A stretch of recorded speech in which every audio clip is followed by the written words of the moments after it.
Hello everybody and welcome to Outdoor Oklahoma. I'm Daniel Griffith, Aquatic Education Coordinator for the Oklahoma Department of Wildlife Conservation, and we're out here fishing today.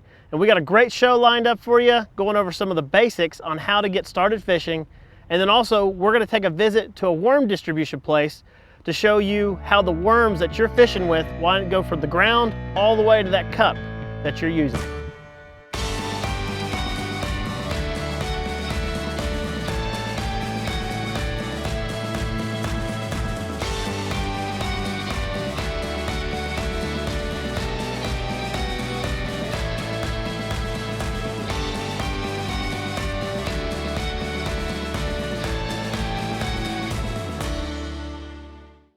So the reel that we use is a typical just plain spin cast reel. This is a really easy reel to use.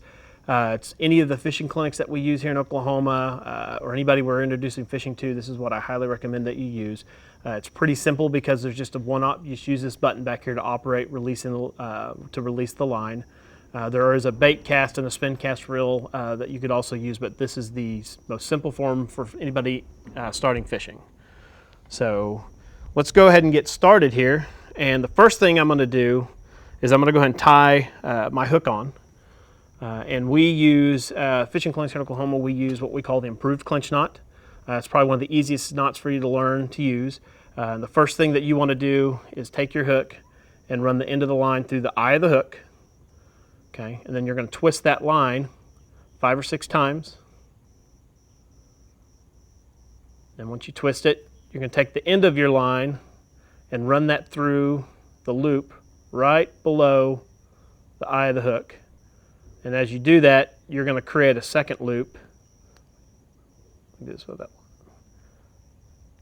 Creates a second loop that you're going to run your line back through, just like this. And one of the important things about fishing, and if you've ever been fishing before, is before you cinch that down, you want to actually wet that line.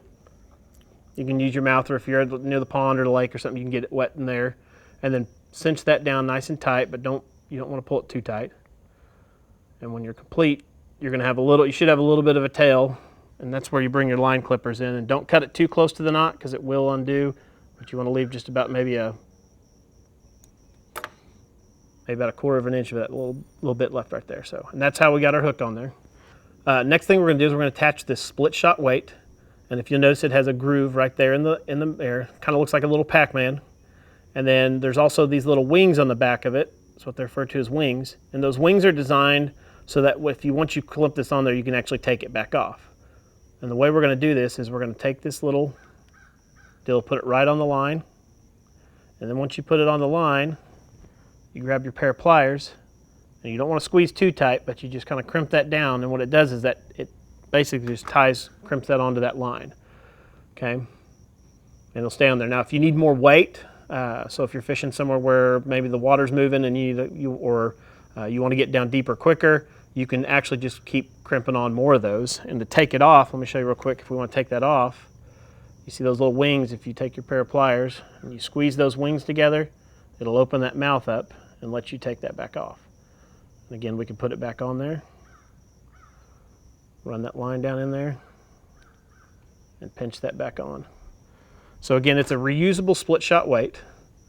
So if you end up wanting to put it on a different rig, you can take it off. So now that we have our basic rig here, we're going to put an earthworm on this line, and we have basically a little styrofoam cup here of 18 Canadian night crawlers is what they call these. They're actually earthworms, but they're much larger than your normal earthworm that you find here in Oklahoma.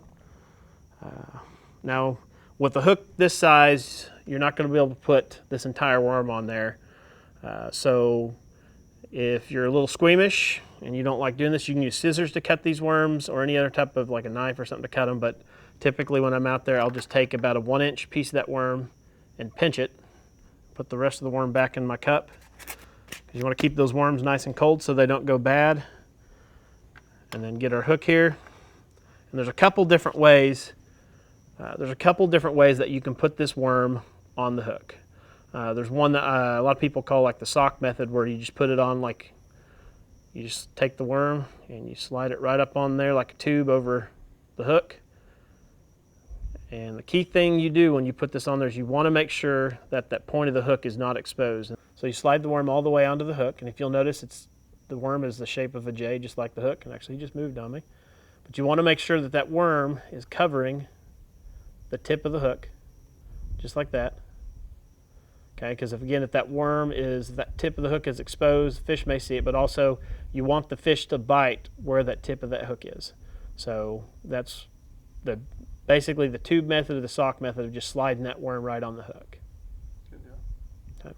Now the other method that we can use, that we use at our events, and this is probably one I prefer to do, and it's a little more complicated, but once you learn to do it, it's pretty easy, is actually weave the worm onto the hook. And I hold the hook like this, and I actually stab the worm and run it all the way through. And then I'll kind of stretch the worm out and just keep doing this until I put that whole worm on the hook.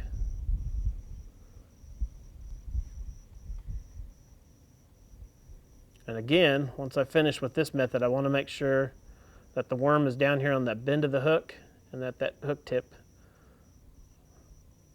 is almost covered. So right there, like that. So what this does, this works, I feel like this works a little bit better because that's more difficult for the fish to take the worm off the hook. So, but again, those are one of the two methods you can use to get the worm on the hook. But again, the key with whatever method you use is making sure that the tip of the hook is covered. What you do not want is you do not want your worm to be slid all the way up the hook like this. That is incorrect, because again, the fish will bite here and not get the hook in their mouth. So you'll get a lot of false bites. You won't.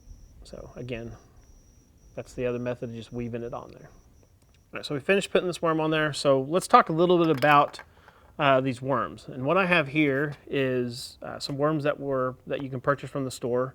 A lot of different bait shops, even some of your big retailers that have outdoor sections will sell these worms that you can purchase. You can also, if you want and you have the time, you can actually go in your backyard, dig up some worms, to use your own, and maybe get a styrofoam cup like this to put them in, because you've got to keep them cool. If they get exposed to the sun too long or get too hot, they won't survive, and you want to keep them fresh. But these worms specifically, as you notice, they're magic bait worms. Why don't we take a trip and check out and find out kind of how these worms are processed and how they get to your local store.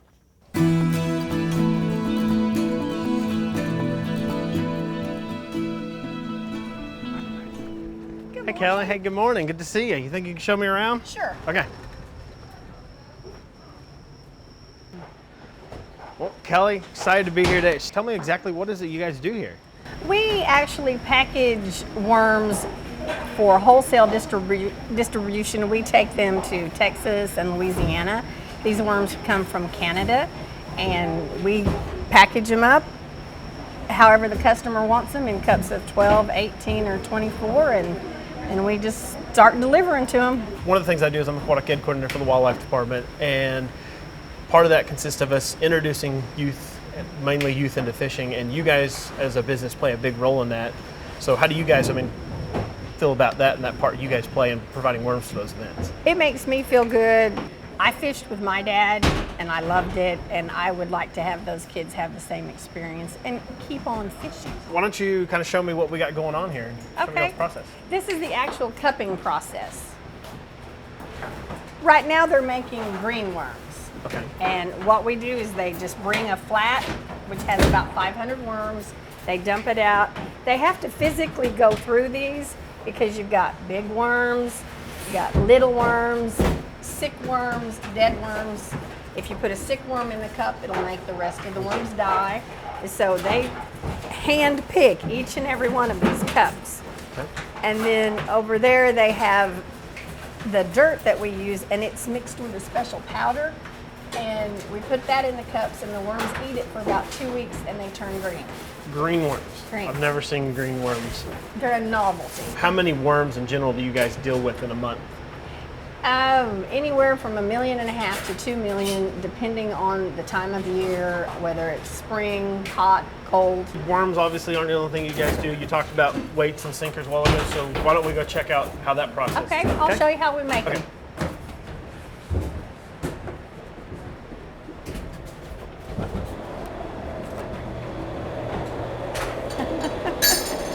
Kelly, tell me what I have right here. What is this? This is a piece of lead. We go to salvage yards and buy old lead. And then we bring it here and we put it in these pots and we melt it down and it has to liquefy and we make lead fishing weights, sinkers out of them.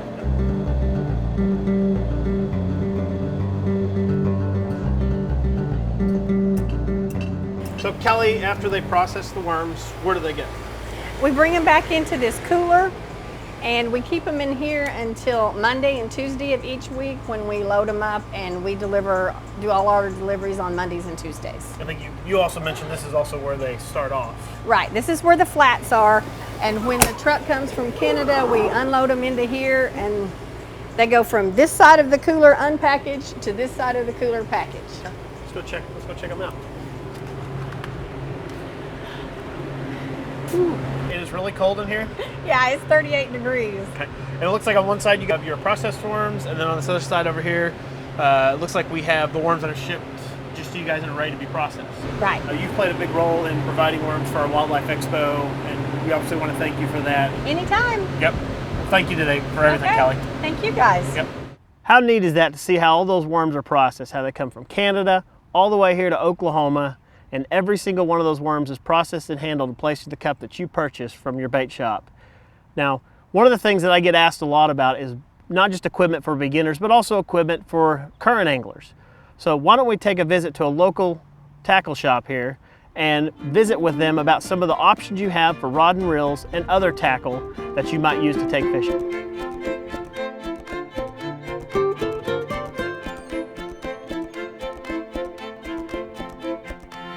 David, Daniel with the Wildlife Department. Hello, Daniel. Nice to meet you. Nice to meet you. I guess we're here today to talk a little about basically some questions a beginner angler may have for you. David, where's a new place for an angler to start, or a good place for someone to start? I'd start off with like a spin cast combo. I think I got one right back here. Okay. Just a basic closed face spin cast reel is about the best thing for a beginner, a kid, or even an adult to use.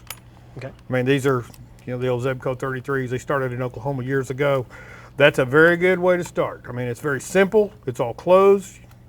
Basically, you push the button, make your cast, click the reel, and reel it up. I mean, the only adjustment on it really is to put more or less drag, which a lot of people ask what the drag is. That's where you put tension on the line, so you can adjust it to where you can fight the fish, but your line won't break. Yeah, it'll give a little give. So just cast and retrieve. Very now, simple. Somebody who's been fishing for a while, and I've been using a spin cast, and I'm wanting to go to something else. What's the next option I might have? When a person goes from a closed face spinning reel or spin cast reel, they'll go to a spinning reel, something similar to this one.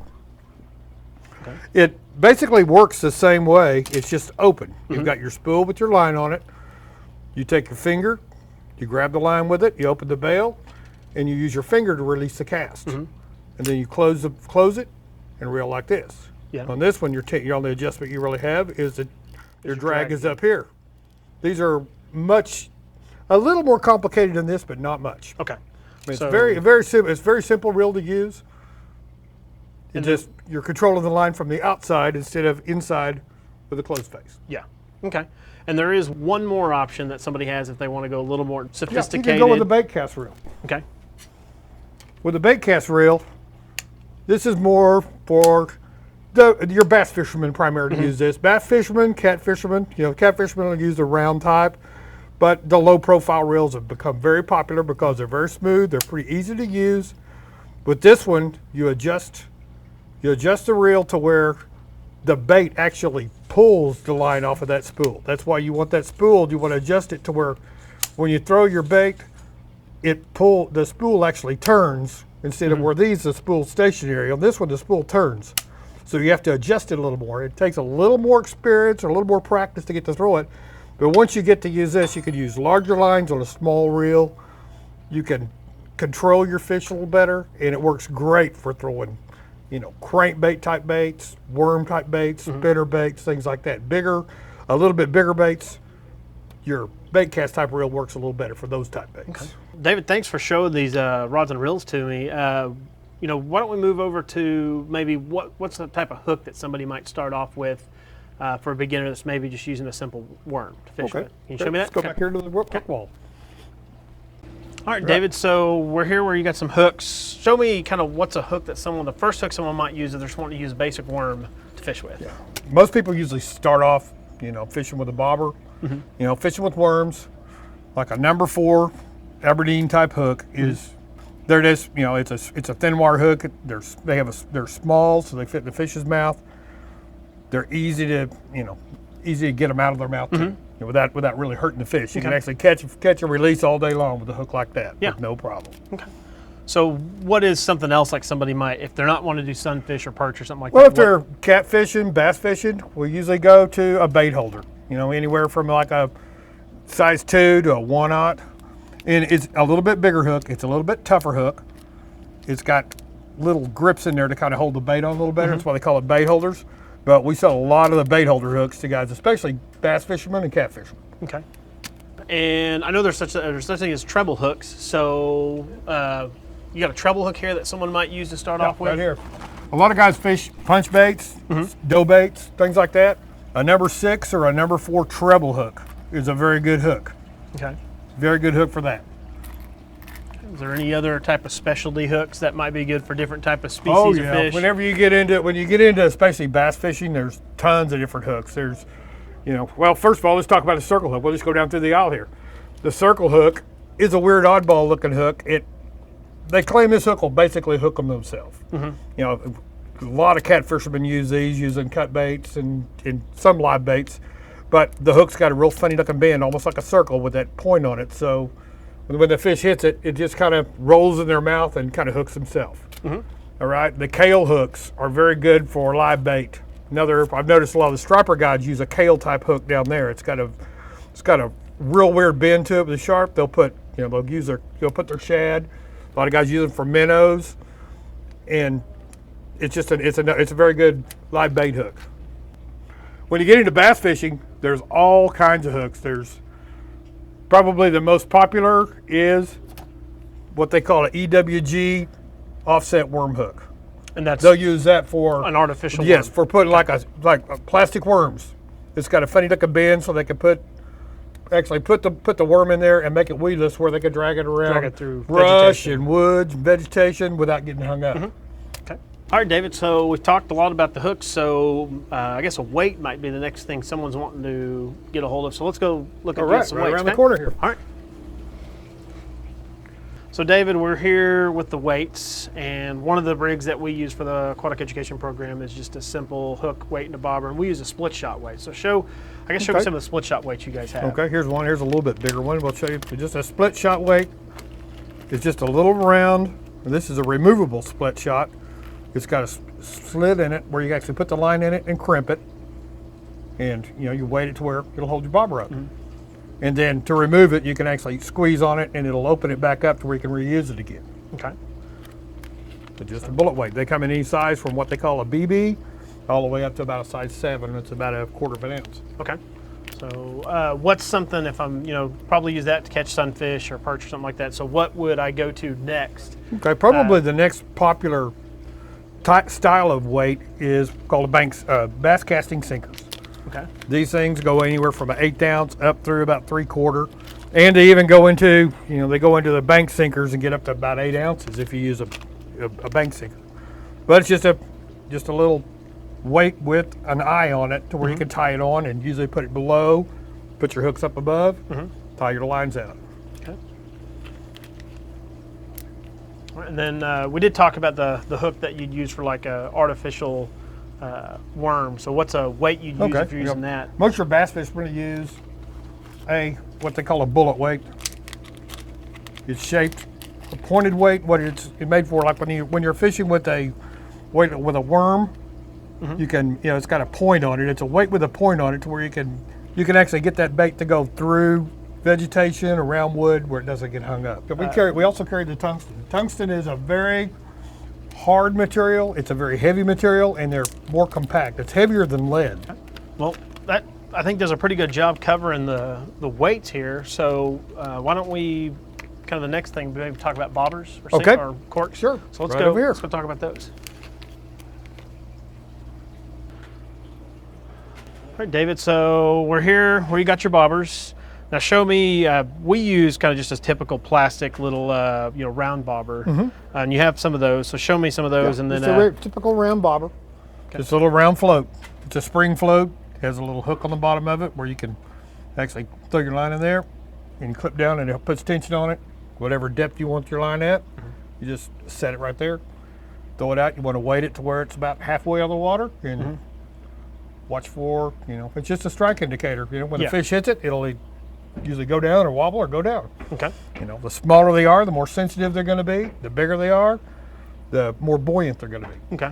And is there a difference? I mean, they make them in a styrofoam too. Oh yeah. They make a styrofoam version. Here's one that's basically the same thing, only it's a styrofoam.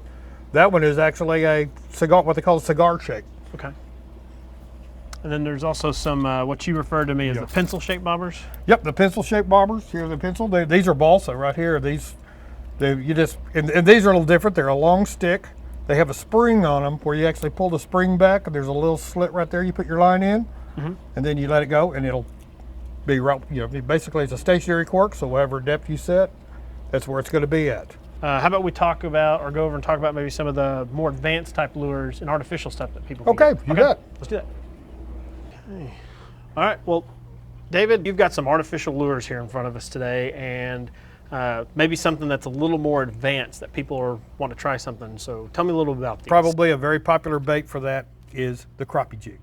These are actually hand-tied crappie jigs tied over grove, but it's just a lead head in a hook with a body shape. You get them in all kinds of colors. There's 14 million different color diagrams, but basically you tie them on, you drop them down, and you just kind of wiggle them. Guys fishing out of fishing piers, boat docks. These are very popular. Okay. And when you get into the next thing, the Bobby Garland, the soft plastic stuff for the crappie. That's what they call a baby shad. This one happens to be electric chicken. That's about the most popular color they sell. And they basically put it into a lead head, put it down, and fish it the same way this. It's just a soft plastic version of the hairdo. Okay. When you get into bass, there's probably the best selling and the most popular bait is a crankbait. The crankbait is basically a lure you tie on your line direct, you cast it, and you retrieve it. You throw it out. The bill will determine how deep it'll run. Like this is a middle runner. It'll run about 6 to 8 feet. And you throw it out, you reel it, and primarily for bass fishing. Bill, you can get them with long bills, short bills. The longer the bill, the deeper it'll go. The shorter the bill, the shallower it'll run. Okay. Another very popular hard bait in bass fishing is a popper, like this little popper. It's basically a floating bait. You tie it directly to your line, throw it out, and just kind of chug it and get it to move like an injured bait fish on top of the water. Okay. The spinner bait's very popular for fishing around structure, wood, around weeds, places where that will normally get hung up. Yeah. You throw a spinner bait, it's basically a lead head with a hook in it, with blades above it that actually turn in the water and kind of put vibration and flash out to mimic a bait fish in the water. Okay. Then of course there's your soft plastics. A soft plastic worm is a very popular bait. They'll rig it with the hook we looked at earlier. Yeah. And basically rig it weedless where they can drag it through all kinds of brush and wood and weeds without getting hung up. Very popular bait. Okay. Mimics a snake or a worm in the water. Yeah. And all this stuff comes in different sizes, It colors. comes in different sizes, different colors. There's multitudes. Some people walk in and they're overwhelmed with the amount of colors and styles, but the basic, it's all basic. Yeah. And you always probably recommend to people to try different, pick a different colors, pick a couple dark colors, light colors, try those things when you're fishing. So usually stay with your basic colors, stay with your browns and your greens. Try to start off natural. If you got real dirty water like we have a lot of it in Oklahoma, a lot of your bright colors like pinks and oranges and chartreuses work very good in those colors. Okay. So you just have to kind of go by the color of the water and what you're targeting. David, I really appreciate your help today. You've been extremely helpful, and hopefully people have learned something and they're viewing this show, and if they want to get into fishing, get back into fishing, maybe this hopefully taught them something. Again, really thankful for your help today. Oh, you're welcome. I hope we helped. Oh, you did, so thank you. You have a good day.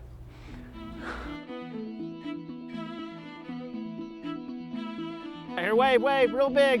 Thanks for watching Outdoor Oklahoma. Hey, are you looking for a great opportunity to take somebody fishing or get started yourself? Visit wildlifedepartment.com, go to the education section. Under the education section, find the fishing clinic schedule and look for a local family fishing clinic happening this summer near you.